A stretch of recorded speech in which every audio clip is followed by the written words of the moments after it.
Alright, so I do want to show a few of my how-to tricks here and explain some of the better tips I've learned. Try and make this a quick video. So first thing is my homemade Flowhood that I made with a microwave fan and just build a simple box. I'd say if I did it again, I'd probably use a cardboard box if you wanted to get real cheap, and I bet it would work just as well. Behind the flimsy blue filter, there is like a top-notch HEPA filter. It's one of the best ones you can find. So if you look at them, they have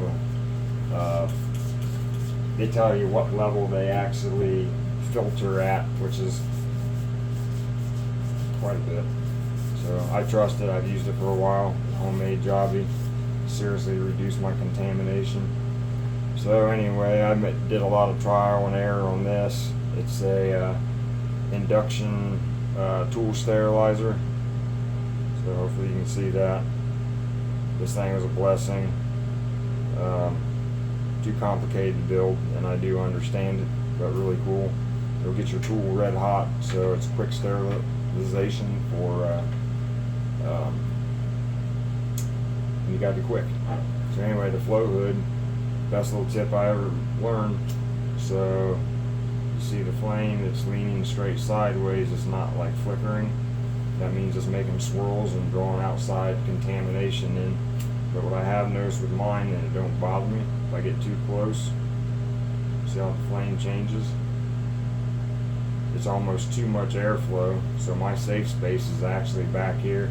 I trust it, it works. So anyway, I got everything ready. I sterilized the whole area. I got my induction heater plugged in. I need to drop some grain in here, and I'm going to do some shit-take mushrooms. I got a couple new strands I'm trying, so this is my first go at it. I got 5-pound substrate bags. Then I'm going to dump half a pint in there and see how that goes. Most of the gourmet mushrooms seem to colonize pretty well, so I'm going to throw about half of this in the sterilized grain bag. Everything is sterilized, so I should be okay. I'm going to do a quick transfer also.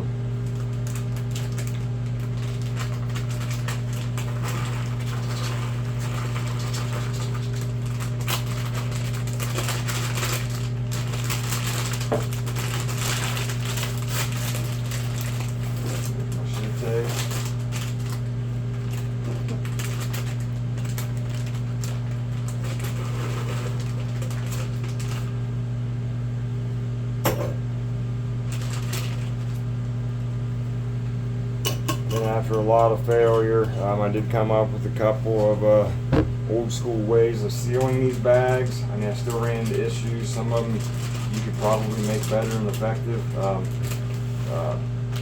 You can put the edge of the bag in a book and use a heat gun. This stuff melts down real easy. When you know you're at a good heat, it actually melts clear. I've done with lighters, torches, you name it.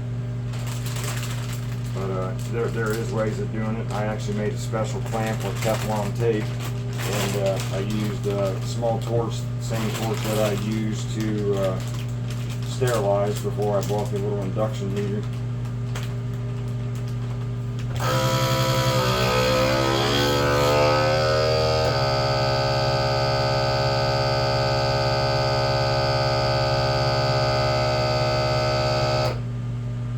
I broke down and bought a vacuum sealer so I can multi-purpose it. I would have just bought a, whatever they call a pulse sealer or whatever.